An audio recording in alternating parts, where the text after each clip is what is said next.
ये हो गया आपका करंट ट्रांसफार्मर का बिहेवियर, आपको ये क्लियर हो गया कि एमीटर से हम लोग किस तरीके से इसको यूज में लेते हैं। ठीक है, अब आगे की बात करते हैं। अगर सपोज दैट मुझे करंट मेजर ना करते हुए अगर मुझे मेजर करना होता क्या, पोटेंशियल, किसकी मेजरमेंट की बात करते हैं बेटा अपन, पोटेंशियल की बात करें सपोज दैट, तो क्या होगा, सुनो जरा ध्यान से भाई। पोटेंशियल जो होता है, हम जब पोटेंशियल की बात करते हैं तो हम देखते हैं लाइन टू लाइन वोल्टेज, यही देखते हैं, लाइन वोल्टेज देखते हैं हम लोग कि कितना हमें मिल रहा है, सही बात है नहीं है। तो आप पर फेज का वोल्टेज भी देख सकते हो, लाइन वोल्टेज भी देख सकते हो कि एक लाइन पे कितना वोल्टेज मिल रहा है।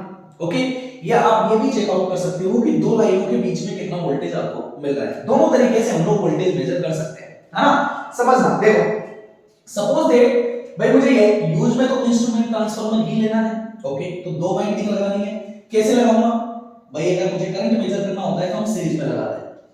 वोल्टेज अगर मेजर करना होता है तो हम लोग यूज करते हैं वोल्टमीटर। अब वोल्टमीटर के बारे में कुछ खास बातें होती हैं। क्या क्या खास बातें होती हैं, पहली बात तो इसको पैरेलल यूज करते हैं। क्यों यूज करते हैं, क्योंकि सर पैरेलल में वोल्टेज सेम रहता है। अच्छे से जानते हैं नहीं जानते हैं, बिल्कुल सही बात है ना। तो देखो बेटा, अगर मान लो ये आपकी लाइन है, सपोज दैट ये लाइन है, हाँ, अब आप दो तरीके से बना सकते हो। पहला तो इस तरीके से बना सकते हो कि अगर इस लाइन का मुझे वोल्टेज देखना है तो क्या करूंगा, इस लाइन के पैरेलल में, इस तरीके से पैरेलल में यहां एक ट्रांसफार्मर लगा दूंगा, ये प्राइमरी कॉइल ये लगा दी मैंने, परफेक्ट है। ये हो गया इसका कोर, और इसके यहां पे मैंने लगा दी इसकी सेकेंडरी कॉइल। तो इसके ऊपर जो भी वोल्टेज रहेगा, यहां पे ये ग्राउंड है, तो यहां पे वो वोल्टेज आ जाएगा कि नहीं आ जाएगा, जिस भी फेज का होगा, मान लो R बाई B फेज है, तो ये B फेज का वोल्टेज आपको यहां मिल जाएगा, V ऑफ D। बताओ मिलेगा कि नहीं मिलेगा, सही ना। अब प्राइमरी से सेकेंडरी में आपको क्या यूज में लेना है, वोल्टमीटर। तो वोल्टमीटर इसके पैरेलल में लगाऊंगा यहां पे इस तरीके से, परफेक्ट है ना। जितना भी वोल्टेज मुझे यहां मिलेगा सेकेंडरी साइड, मान लो V2 लिख दिया, वो पूरा का पूरा वोल्टेज ये वोल्टमीटर क्या कर लेगा, मेजर कर लेगा। यही होता है खास बात, यही क्वांटिटी होती है। तो यहां से ये एमीटर करंट मेजर करेगा, ये वोल्टमीटर यहां से वोल्टेज मेजर कर लेगा। अगर मैं बात करूंगा तो देखो जरा ध्यान से क्या होगा, अगर मुझे नंबर ऑफ टर्न्स रखने हैं, भाई यहां पे वोल्टेज बहुत ज्यादा है ना, सपोज दैट मान लो 33 किलो वोल्ट का वोल्टेज है, ये मैंने वोल्टमीटर बनाया। अब मान लो ये वोल्टमीटर ऐसा है, ऐसा 100-200 वोल्टेज तक ये क्या करता है, नापता है, उससे ज्यादा नहीं नापता है। जो भी आपके पास में वोल्टमीटर होगा उसकी जो रेंज होगी, टर्न रेशियो उसी हिसाब से रखते हैं कि यहां का वोल्टेज अप्रोक्सीमेटली उस रेंज के अंदर आ जाए, है ना। अब सपोज दैट एग्जांपल लेते हैं कि मेरा जो वोल्टमीटर है ना, वो वोल्टमीटर की जो रेंज है, वो रेंज है सपोज दैट आपका कि वो आपका 0 से लेके मान लो 220 वोल्ट तक वो क्या कर लेता है, नाप लेता है। इतनी मेरी क्या रेंज है वोल्टमीटर की, परफेक्ट है। तो मुझे वोल्टेज को सेकेंडरी साइड का 220 से कम रखना है। तो मैंने क्या किया, मैंने एक काम किया कि मैं एक काम करता हूं कि सपोज दैट मैंने रखा कि यहां पे मैंने रख दिया कि 1k/1, मतलब 1000 नंबर ऑफ टर्न्स एक साइड रखी और दूसरी साइड मैंने 1 ही टर्न रखा, या प्राइमरी साइड में मैंने 2000 नंबर ऑफ टर्न्स रख दिए, सेकेंडरी साइड में 2 ही रखी। या मान लो अगर आपको ये ज्यादा ओड लग रहा है तो थोड़ा ऐसा ही कर लेते हैं, नॉर्मल कर लेते हैं, ठीक है ना। सपोज दैट ये मैंने ऐसा रख दिया कि सपोज दैट इधर आपका कितने हैं 500 है और इधर कितने हैं 1। तो सोचो अगर ये 500 को 1 बना रहा है तो 33 किलो वोल्ट को कितना बनाएगा, नंबर ऑफ टर्न्स के हिसाब से देख लेंगे। इसमें क्या करेंगे 500 का डिवाइड कर देंगे, मान लो ये 33 है, 1000 है, इसको डिवाइड कर दिया 500 से, 2 जीरो से 2 जीरो गया, 5 से काटोगे 5 6 30 हो जाएंगे, ठीक है ना। तो कितना बचेगा 3 बचेगा, तो 66 वोल्ट आएगा कि नहीं आएगा। 66 वोल्ट में मेजर कर पाएगा क्या, बिल्कुल मेजर कर पाएगा सर।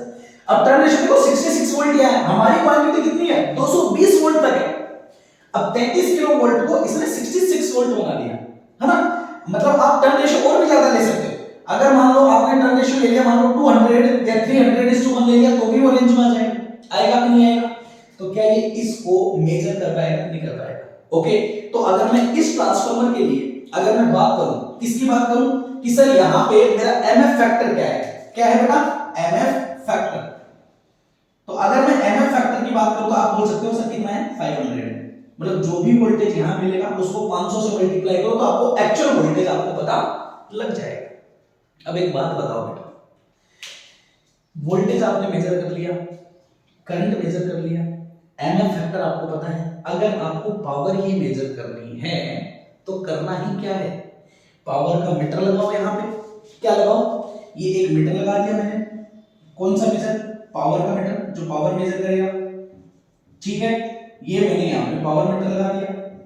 पावर मीटर दो चीजों के लिए जाना जाता है, वोल्टेज लेता है, करंट लेता है। करंट यहां से मैं करंट का इनपुट दे दूंगा, यहां पे जो करंट मिलेगी वो इसमें मैं इनपुट कर दूंगा, यहां पे जो वोल्टेज मिलेगा वो इसमें मैं इनपुट कर दूंगा।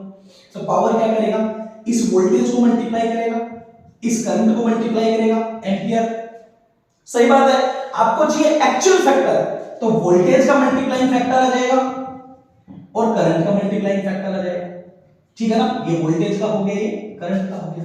इन सबको मैं मल्टीप्लाई करूंगा तो मुझे क्या मिल जाएगा बेटा, पावर मिल जाएगी। बताओ, करंट मेजर कर सकता हूं, वोल्टेज मेजर कर सकता हूं, पावर मेजर कर सकता हूं। क्या ये सारी चीजें मेजर कर सकते हैं कि नहीं कर सकते हैं? आप बोलोगे सर पावर फैक्टर कैसे मेजर करना है? अरे तो बेटा ये बात हम लोग बहुत अच्छे से जानते हैं कि in case transformer the power factor at primary side is equal to the secondary side. होता है कि नहीं होता है? अरे होता है या नहीं होता है? होता है ना, बिल्कुल, है ना। या आप क्या कर सकते हो, पावर को वोल्टेज इनटू करंट का मल्टीप्लिकेशन करके टोटल पावर आपको मिल जाएगी। सही बात है, एक्चुअल पावर आपको पता लग जाएगी तो पावर फैक्टर भी तो निकाल सकते हो भाई। यहां से करंट का पता लगेगा कि ये एंगल दिखाएगा, ये भी एंगल दिखाएगा, तो ये टोटल पावर आएगी, है ना। तो cos थीटा पता लगेगा कि नहीं लगेगा? ये s हो गया ना, s को ब्रेकआउट करोगे तो cos थीटा पता लग जाएगा, क्योंकि एंगल तो पता ही है ना वोल्टेज और करंट के बीच में, इसलिए करंट मेजर किया, इसलिए वोल्टेज मेजर किया। सही बात है। तो आप करंट निकाल सकते हो, वोल्टेज निकाल सकते हो, पावर निकाल सकते हो, पावर फैक्टर निकाल सकते हो। एनर्जी निकालनी है तो टाइम से मल्टीप्लाई कर दो, एनर्जी आ जाएगी। मतलब इंस्ट्रूमेंट ट्रांसफार्मर एक वो इंसान है